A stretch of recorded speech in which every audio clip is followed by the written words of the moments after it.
It's the Continental Power-Pac 6-transistor radio from around 1960. The grille is, of course, the Fujiyama tartan, belonging to a people in the inner highlands of Japan who raise very polite sheep, wear kilts, and are known to be good with money.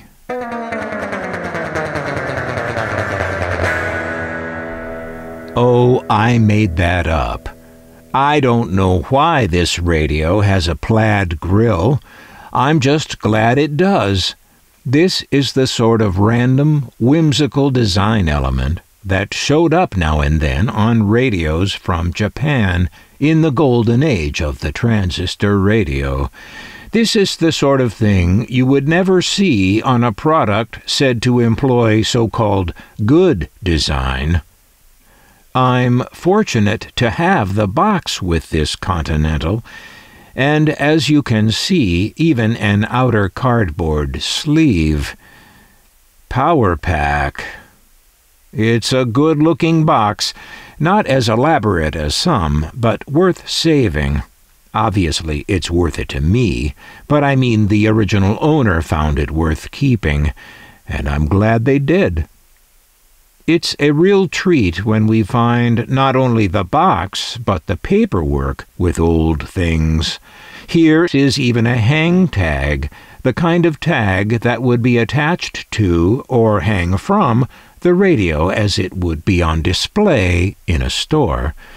We're used to a much more warehouse-like retail environment these days than existed back then. If this radio were sold these days, there would just be a stack of these boxes sealed in plastic wrap, and this stack would probably be under lock and key.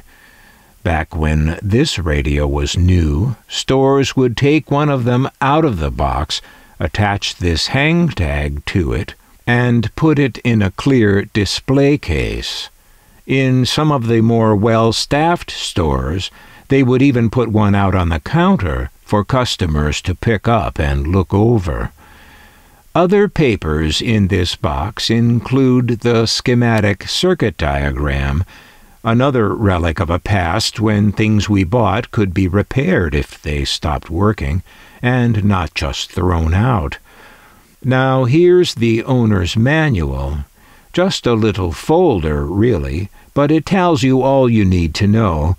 Some words about the guarantee and getting service, and how to operate your new little radio with some notes on the controls, the battery used, and this description of the so-called circuit system. Superheterodyne with 6 transistors plus 1 diode and 1 varistor. Thermister. And that's what it says. Here is a return this card. Well, it's the warranty registration card, but they don't frame it as such. This is just data collection. Many companies in those days told you your warranty was invalid unless you registered it by filling out and returning a card like this with the coveted data. Continental made no such petty threat here.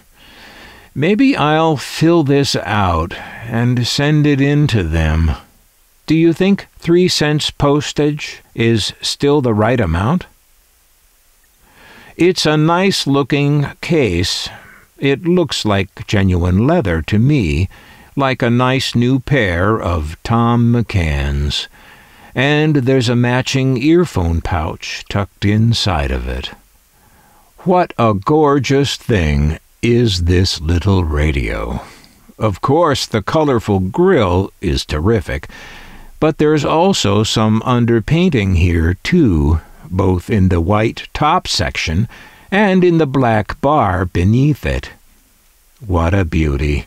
Continental knew a little something about making beautiful radios, having produced a whole line of them, as you see. The Continental Merchandise Company was based in New York City and was more of a sales agent or distributor than a manufacturer.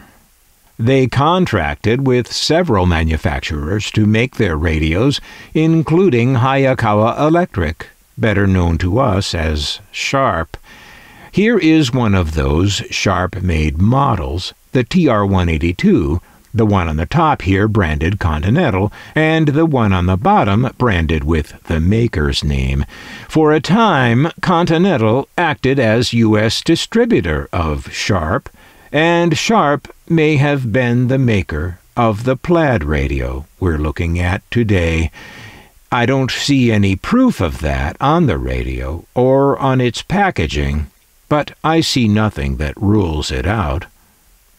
Unlike some of the other brand names that were primarily sales organizations, Continental took an active role, at least some of the time, in the design of the products that were to bear their brand. Whether that active role was filled by an individual at the company or an entire design group is lost to history. My guess is that it would come down to an individual working alongside, albeit via long distance, their counterpart at the factory in Japan. Such an individual might not even have been on the Continental payroll, but rather someone at the company's advertising agency, wherever and whoever he or she was. Thanks. There's not much to see inside, as this radio is made with the circuit board side out. That's a coat of foam on there, probably originally just a thin, loose piece of foam, that has, shall we say, grown attached. The way I grew attached to this radio as soon as I saw it. From around 1960, the Continental TR-683 Power-Pac transistor radio.